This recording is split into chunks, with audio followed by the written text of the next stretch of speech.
It's through mistakes that we learn. And this is part of the culture. The culture around sometimes when you do a mistake, then there's only one thing waiting for you: punishment. Teachers should make learners feel significant, feel that they matter. Say, I've taught for 15 years. What are you telling me? Many students have gone through my hands. But if you look at the reality, there is no teacher who is teaching a student of his or her generation.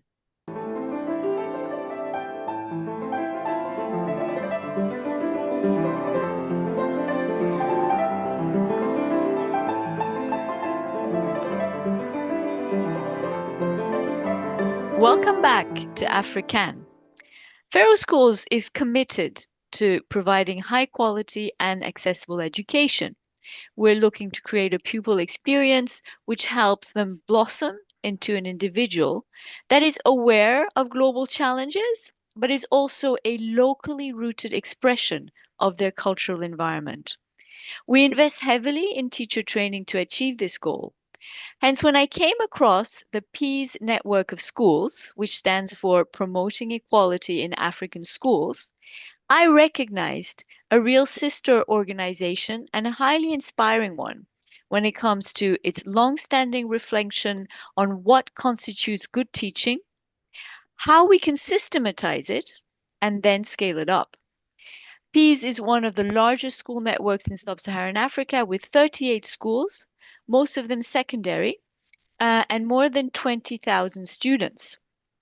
Now, good teaching means something different to everyone. For me, it is about the kind of teaching philosophy that Socrates would approve of. He saw teaching as the art of what he called maiotics, which literally means helping give birth to an individual's ideas. What I want to discuss today is how we make this miracle happen, and how we do so at scale once we have evidence that we have something that works. So I've invited the Global Senior Director of Programs at PEAS, Fay Hodza, to tell us how it's done.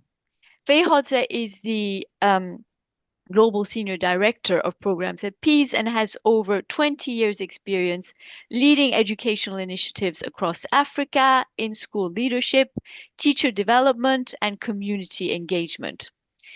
He holds a PhD in human and community development and has worked extensively in program strategy, partnerships, and resource mobilization in Zimbabwe, South Africa, Rwanda, Kenya, Uganda, Zambia, Ghana, among other countries in Africa. He is passionate about transforming education systems to expand learning and growth opportunities for young people across the continent. Faye will be joined by Faro School's very own Majiwa Benson, who is the visionary headmaster of our Homosha Girls Only free boarding school in the remote province of Benishangul Gumuz in Ethiopia. He has led Homosha girls from strength to strength and from achievement to achievement, not least an outstanding 100% pass rate in the Ethiopian secondary school exams. Majiwa has over 17 years of experience leading outstanding secondary school teams in local and international curricula. He believes in building positive and productive learning environments for increased learner attainment. Before joining Faro, he worked in several international schools in Kenya in various leadership roles. So let's kick it off with a first question to Faye. Based on your experience at PEAS, how important is school leadership in running great schools? And could you tell us about PEAS' instructional leadership approach with specific reference to your top 10 teaching principles and any other aspects of your sort of framework for school improvement? Great. Thank you very much, Francesca, for inviting me to this podcast. It's a very, very excited to be here. We really think that this is a very, very important conversation. And thanks to Majiwa, I expect to have I'm looking forward to a very productive discussion this morning Where I am, it's in the morning. I'm actually calling in from Kigali, Rwanda. Yeah, now coming back to your question, indeed, I am with Peace, promoting equality in African schools. And really, after joining Peace, one of the important things that I discovered, as you correctly pointed out, is that school leadership is extremely important for running great schools. In fact, at Peace, we have learned that school leadership is absolutely central to running the great schools that we have. You spoke about the 38 schools. In fact, at this point, we have 30 schools in Uganda, but we also have 16 schools in Zambia. 8 of them are in secondary and 8 of them are in primary schools. That is for Zambia. Then the 30 in Uganda are all secondary schools. And in those schools, we have really realized that the difference between a struggling school and a thriving one often isn't about resources or infrastructure alone, but it's about the quality of leadership. Some of the things we have seen, Francesca, is that a strong head teacher, some people call them headmasters, principals, but a strong head teacher creates a culture and creates the systems and accountability that make it possible for both teachers and learners to thrive and to succeed, which is a core component of what we do at Peace. We want to ensure that our children receive quality, sustainable education. Quality education in a sustainable manner. So that's why you see at Peace, we put much emphasis on instructional leadership. We believe school leaders should spend as much time focusing on things like the quality of teaching and learning itself as they do on administration and safeguarding elements. So you'll see that instructional leadership, as you said, is very important. So we train and support our head teachers to be present in classrooms. So the head teachers should not just sit in the office, but they must be present in the classroom. They must observe lessons. So head teacher is not just there to sit in their office, but they are also observing the lessons. They do learning walks. They also do coaching of their teachers. But not only that, they also then give them feedback and in a way that is very practical and supportive.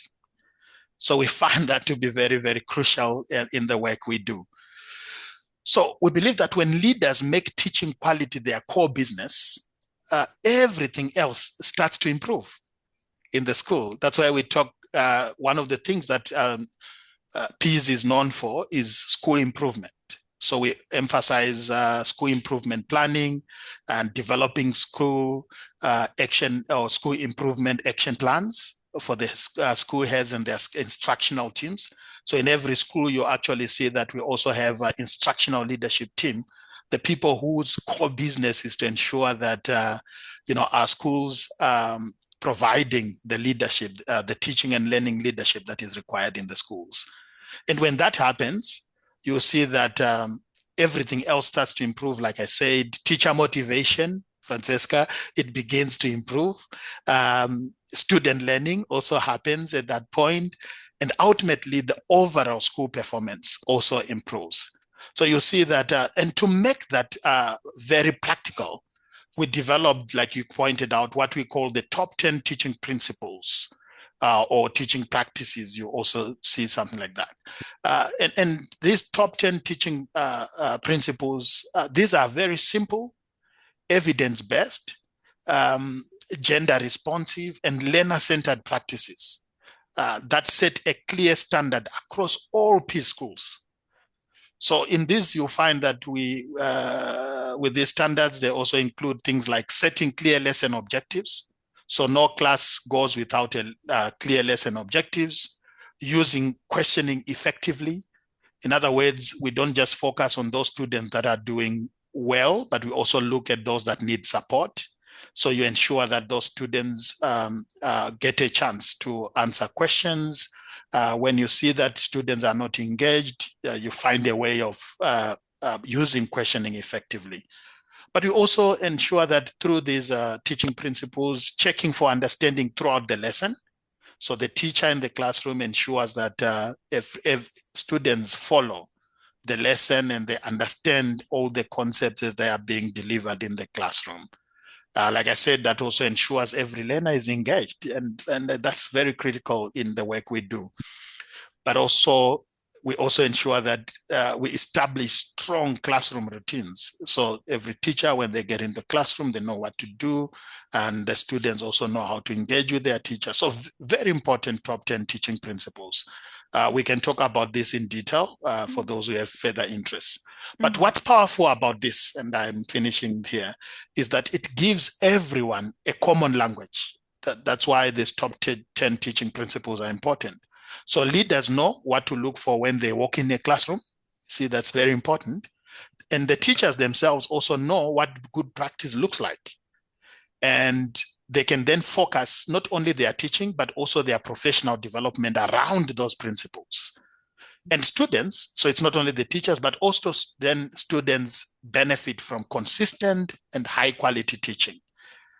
So you'll find that even when a teacher joins a new school, and we see it in all our schools, where if there are challenges, say around exam pass rates, and maybe you find the teacher demoralized in some instances, but we have found that where the head teacher applies the top 10 principles, instead of focusing on discipline and administration alone, they also spend lots of time, in classrooms and other learning spaces in the school, and they use the top 10 principles to observe and coach, and then help the teachers to plan their lessons, like I said, and eventually you actually see schools performing very well, and you'll find also even the parents begin to become even more engaged, and they become more visible, in the learning of their children. So Francesca, in short, that's the power of instructional leadership. When leaders focus relentlessly on teaching and learning, supported by clear principles, schools can be transformed even in most challenging contexts, and those are the kind of contexts we work in as peers. Absolutely. I'll stop here. Yeah, if you have more questions, happy to answer. No, that was remarkably comprehensive, actually, Fay. I couldn't have dreamt of a better answer, really. As structured as, the kind of philosophy that you're bringing to these schools. But actually, yeah, it's a good transition, actually, to my question to Majiwa, which is precisely about, these challenging conditions, right? So you've got your system, amazing, it's super structured. You see exactly where you're going with it. But how does this system actually work in these incredibly challenging conditions? And that's really my question to you, Majiwa. How does the school leadership have to adapt to an environment as challenging as Homosha's? And actually, do you think that the Homosha girls thrive even more towards excellence because they're aware of how unique the school is within its challenging context? Thank you so much, Francesca. And it's great also to meet great educators like Fay and have such a conversation. Yes, as he has ended his conversation by saying that, yes, school leadership will always be the key factor in managing school in as much as it is in a challenging situation. Our school, yes, it's in a remote area, and I really thank our chairman Guillaume for being visionary, because I think we align with the piece, because our school, its location, many people will ask, why was the school not set up in Asosa, which is the regional capital of the province, and it was set up 40 kilometers away from the city and 40 kilometers to the border of Sudan. But again, it's due to his vision of ensuring that the accessibility of quality education goes to each and everyone. Because people in the urban areas, at least they have a bit of luck that better schools are available. But when you go to the remote areas, you are unlikely to find a school of our status. Our situation is challenging. I agree with you, Francesca, because you see, to the staff, we have, it's almost becoming a norm where our internet connection, our electricity, it's unpredictable. Today, you wake up in the morning, there is no internet. Tomorrow, there is no electricity. And it becomes also challenging because our campus kind of is a non-family. So all the staff stay away from their families, including myself. And definitely sometimes during the year, the weather does not favor us. It becomes very hot, blazing with temperatures over 40. And this is not only to the staff, it goes also to the students. And in the entire province, we are the only boarding school. And boarding is a new phenomenon even to the country. You can count your fingers. I don't think you'll go over 10 boarding schools around the country. And definitely the students also will find it challenging to be away from their families at that particular age. So we are indeed grateful for our school because, yes, I agree with you. Our girls thrive in it. And many people, when they walk inside our gate, they will most likely view our uniqueness with the structure. Indeed, we are grateful to the foundation because we have the state-of-art facility.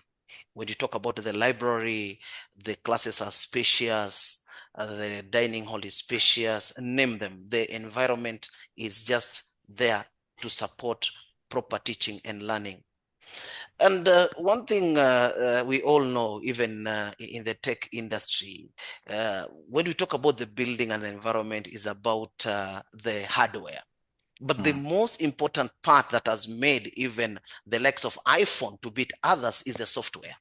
And this is where the leadership comes in, and this is where what happens, because building is a building, yes. But if the software is not up to date, then the user end will not be happy. And that is why we put a lot of emphasis. We put a lot of emphasis whereby most of our students, and looking at the regions we are surrounded, the issue of insecurity is also something that we experience more than once, more than twice, that we even have sometimes shortage of necessity or crucial items, including food. So one thing that we try to do is to create a psychological safe environment. What do I mean by psychological safe environment? In our school, we tell everybody that you have to be comfortable in admitting mistakes, because it's through mistakes that we learn. And this is part of the culture around. Sometimes when you do a mistake, then there's only one thing waiting for you: punishment. But for us, we say no. We have to be comfortable by making mistakes. Secondly, we emphasize especially to our students, that learning will only be better when you learn from your same mistakes. So look at your mistakes as a learning journey, and don't beat yourself, because sometimes we as human beings, you can put a lot of effort on something and then you don't get the results. You really feel demotivated. So we also tell them. And also what we do in part of our psychological safe environment is we make it open to everyone to express their ideas. And we have done this in a way that our assemblies every Friday, for example, they are run by a class. And the class is given the opportunity where students share their presentation based on different things that may interest them, maybe fashion, things that may interest them from historical perspective, from innovation. And it's a learning space for us, and everybody expresses. And the last part that we ensure that everybody is safe is that with these great ideas, they are part of decision making. We have a very strong student council. We have regular staff meeting. We have also termly town houses or town halls for that matter, where the staff come, people express themselves, the students through the student councils. So everybody's voice is heard, and this makes everybody feel part and parcel. But the underlining part, as Fay has said also, that makes us also in terms of overcoming this challenging. Personally, I have lessons. I am present in class and I go and teach every day. I need to have at least one lesson in as much as my schedule will be busy. When I interact with students, when I interact with teachers, I can see through their eyes and I can hear through their ears. And this is when I also, when I'm giving feedback, as Faye said, that the feedback will be practical and supportive, because certain challenges when I go in as a teacher, I experience them. So when I'm talking to the teacher, I talk to them what is practical, because personally, I cannot tell them something that they can do that they cannot come. And I welcome them to visit in my class and also to give me feedback, so that we are all viewed as teachers and it is something in progress. Thank you so much, Francesca. Excellent, Majiwa. A lot of commonalities there between your two approaches. It's quite striking. Fay, if I come back to you, one of the things that I'm really curious about your network is, I understand and have seen that you've had a lot of positive external impact evaluations of your schools, and I was wondering to what extent. Well, first of all, if you can tell us a little bit about these evaluations, and specifically to what extent you think that those evaluations were a first step towards governments asking you to share your best practices at scale in your partner schools. I understand there's about 300 of them, reaching more than 225,000 students beyond your own 20,000, which is quite remarkable. So I'm just trying to understand a little bit more there, how you kind of made that step to really having an impact on the public schools beyond your own. Yeah, a very important question as well, and this is one of the core elements for peace, where we are saying that what we do in our schools must not just end in the schools, but our schools must play a role of an exemplar. So there must be exemplar schools. There must be something that we should be able to share with others. For example, I started off by talking about why school improvement is also very, very important or core of our work. We start from there, that we really believe that for schools, or for us to have quality schools, it's not only about exam results only, but even though those matter, but it's really a bigger perspective around, school safety, teaching, child protection, and so forth. So we really look at a 360-degree view of school improvement and school quality. And looking at that, I think that's even our evaluation. That's what the areas they really look at. Now coming back clearly to your questions, the kind of external impact evaluations that we have done, they were quite robust, others even longitudinal, taking 3 years for us to then come to a very good conclusion. So for example, you see that when tested in National Assessment of Progress in Education, in English and Maths assessments, our schools performed as well as both government and private schools, in some cases even performing better in those schools. So you see, we have really partnered with people like organizations like Economic Policy Research Center, which actually showed this very important, that although both male and female students in peace schools come in with very low prior attainment, when they go through our system, this external evaluation showed that they actually rise up. One of the things I want to highlight, Francesca, is that PEAS is very unique in the sense that we don't normally take students who are like seen as the brightest, after exams, like primary leaving exams. We end up taking those who might not find an opportunity to go in other schools because of various reasons we have already discussed. So getting evidence to show that students who came into our secondary schools with lesser prior attainment, it's really a big achievement. That's the real deal. It really is. Yeah. So we are able to help those who are lagging behind to catch up, and in some instances, and in many cases, even overtake what's happening in the other schools. So that's one. We have also had some other research that looks at female students.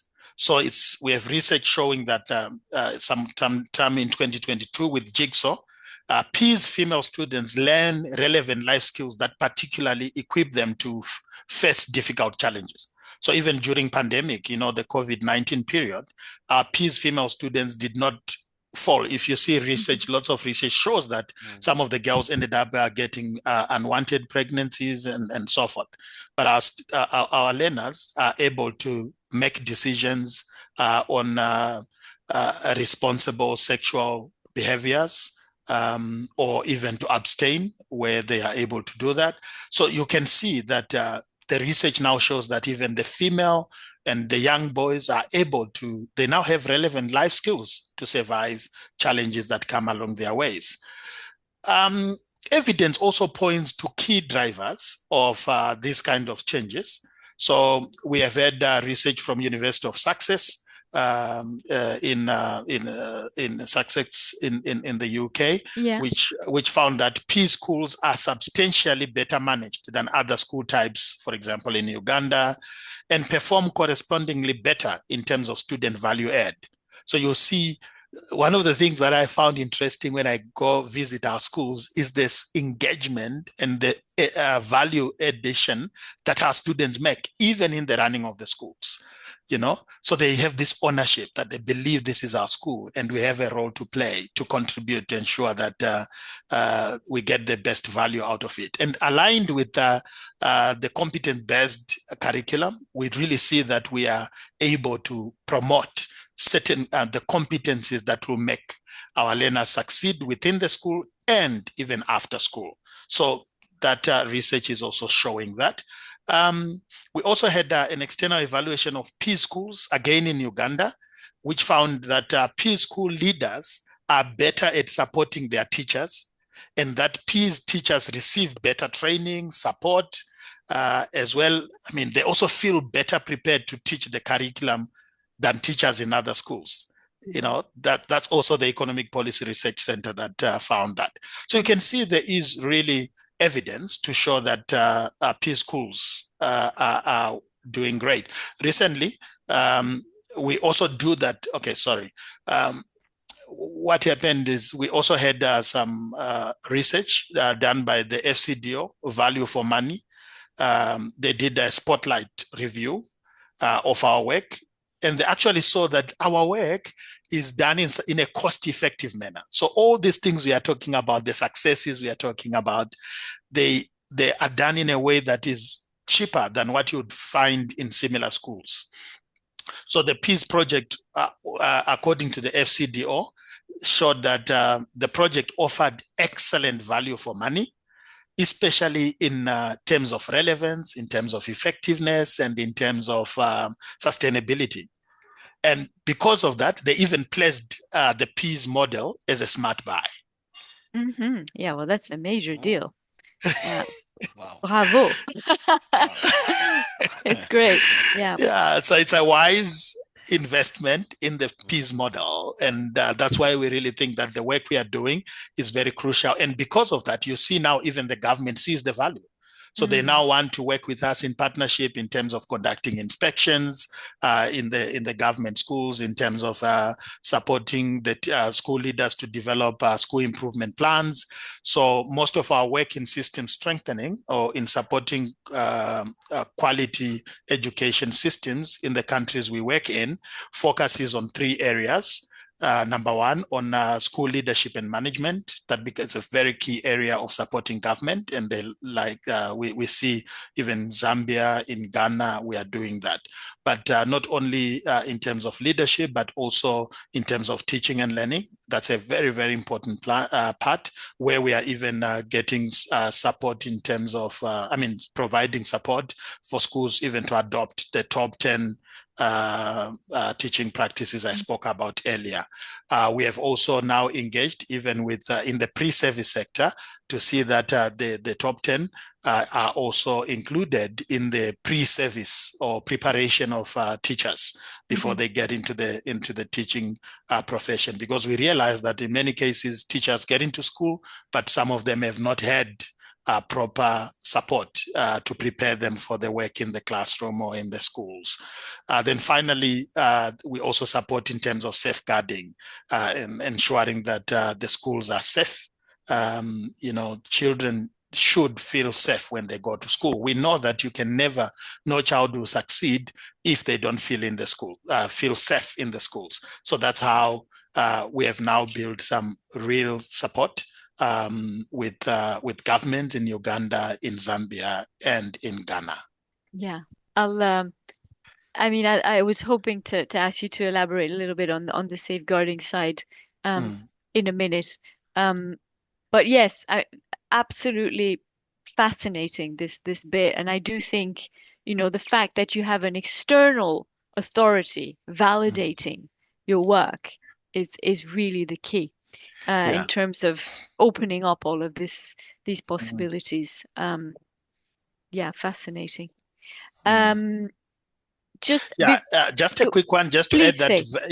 That's you'll see that in the next maybe by next year we'll also have more data coming in, or more external evaluations. Like in Zambia, we are also working with established evaluators, external to peers, who are also looking at our work to ensure that we really strengthen the work. We believe, Francesca, that evidence-based decision-making in our schools is key, and also for peers. So the work we do is not a thumbsuck.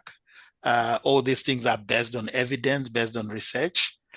So you'll see that even beyond the external evaluations, we're also very big on data generation within the system, so that we are able to make informed decisions. So all the things I'm talking about are actually based on what the data is showing us, and that then enables us to really support the teachers, the school leaders, and most importantly, the learners in a way that is linked and supportive of their context. Very impressive. Yeah, very impressive. Majiwa, if we move a little bit away from this subject, just bringing it to the core here, what would you say makes a good teacher? Thank you, Francesca. I think the question that you posed to me, you will always get different answers from different educators. And even if you ask Fay, he will have his, and it is something that it depends. I look at it from an individual's education philosophy. And for me, if you ask me, the list is long, but I'll talk about three top. The first one for me, a good teacher should be an active listener. As Fay said, a student cannot thrive if he or he does not feel safe. And the simple definition for me of an active listener is being able to listen by withholding judgment. And this is very critical in the classroom management because I normally tell my teachers, you have to connect before you correct. If you build a good relationship, and classroom management is everything, you realize that once you build the relationship, and the relationship will be built by active listening, then you can take it to the next level of having routines as one of the principles that he mentioned, which is something I say you have to establish a routine in a classroom. Then everything will go on and on. And even in the teaching and learning itself, the students will be free to ask questions because they know you are not judging them. They connect with you. And this is the core for me for any teaching and learning. So when we are giving feedback, I think human beings, there's a way we observe each other. It's even our body. So it's not only the words, but our body can also talk about our intention. And this all goes when we have, you are an active listener. The second, for me, I normally say a teacher has to be teachable. Not the learner himself. Yes. you see, this reminds me when I joined teaching, I had my seniors by then. Somebody had taught for over 15 years. In Kenya, we call them the yellow notes. They're using the same notes. The notes, you see, the paper with the time, it turns from white and changes the color. And they say, I've taught for 15 years. What are you telling me?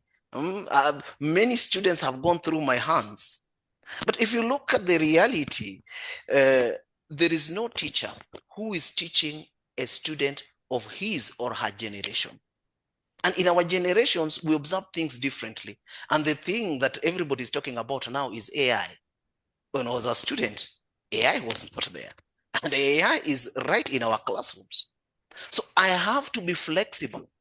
I have to be adaptable as a teacher and be able to incorporate these new things that are coming in. Because, I mean, everything is dynamic, including life.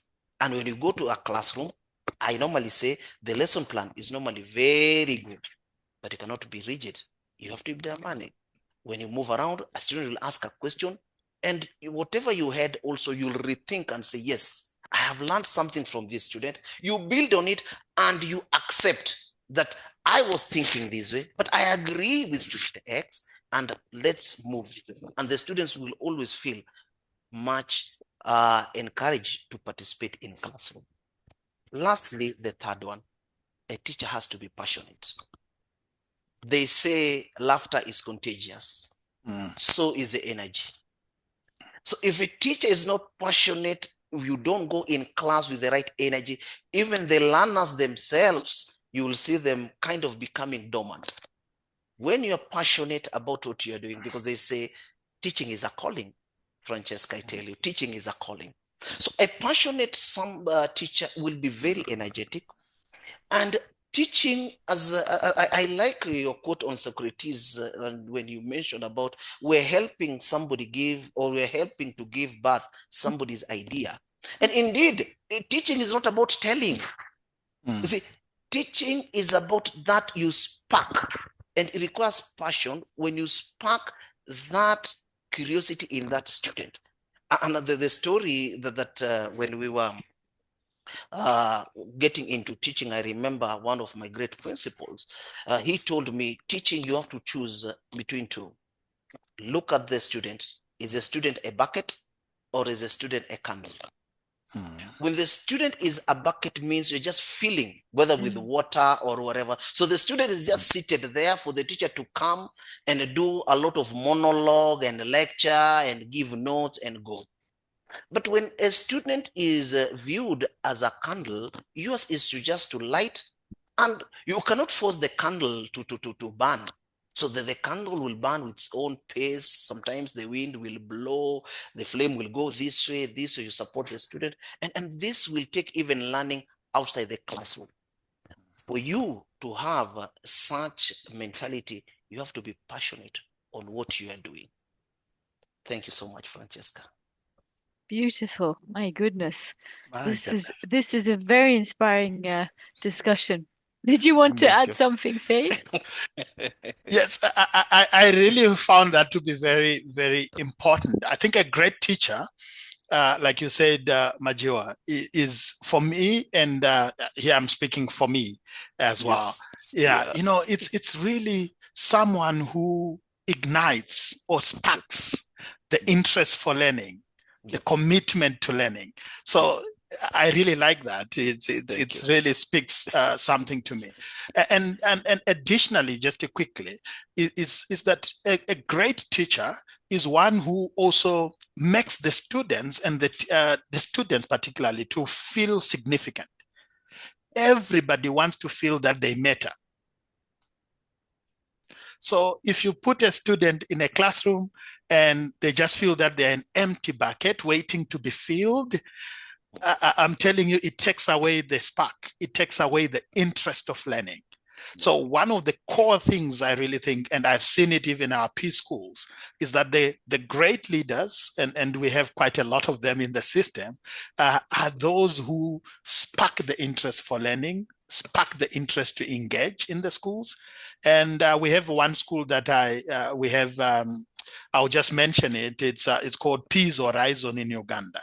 When you get to that school, one of the surprising things that you'll find are the learners themselves taking you through a school walk, showing you what they are doing in their schools, the great, even in terms of even talking about what they are learning, the curriculum itself, and why it is important for them. So what has happened in those schools is that the teachers and the school leaders have empowered the learners to see the value of the curriculum. Not what we have seen in many other traditional setups, where the person who knows the curriculum is the teacher. The students don't even know why they are learning what they are learning, what that is leading to. But the learners, when you go there, they'll tell you the top 10 principles. Say, we are actually very happy in our schools because of the top 10, because of 1, 2, and 3. They understand the value that the curriculum and the systems that are set in the classroom or in the schools are meant to achieve in their own learning journey. So I see that, Majiwa, we really aligned on that, and Thank you. it's a very, very interesting point that teachers should make learners feel significant, feel that they matter. Yep. Yep. Beautiful. Yeah, I couldn't agree more with you, Faye, on the value of the pupils understanding why they're learning things. Yeah. It's definitely something that in many cases actually is missing over here. I can talk from experience as a mother in the UK system. My Yeah. son is constantly asking me, but why do I have to learn this? What is he going to do for me in life? And they just don't get this enough in their schools. So Yeah. yeah, And agree. quickly, Francesca, why that is important, you remember I spoke about constantly checking that the learners are learning. So even within a lecture, within a lesson. So you'll find that is very, very critical. So you have to check and go back to the learning objectives and say, hey, this is why we are learning this. And even at the end, go back if these were our objectives. So a great teacher should be able to connect learning objectives in the classroom as well as its value in the society. I mean, why am I learning maths? What value is it adding? Where do I apply it? Yes. Precisely. It's a perfect example. Yeah. And to add on that, I think one thing that a teacher should always be encouraged is a reflection moment. At the end of the lesson, towards the end, the students need to reflect, and also along the teaching, the teacher is equally encouraged to use relevant examples. The students will be able, if it's an economic class, if the common activity around is mining, so the teacher ought to try and get most of his examples in mining, if it is farming, on all that. So the students will see the relevance of this, and also at the end, if they reflect, they can connect with the examples they were given, and yes, they will see there is value on what I have learned. And if you don't do that, your son is right. They will always ask themselves, why am I learning this? Absolutely. Thank you so much, both of you. It has been a fascinating discussion. We touched on so many different aspects of the teaching experience, but also how we scale it up, and that was really what I was hoping. Thank you for Uh, being such wonderful guests. Thank you very much, Francesca.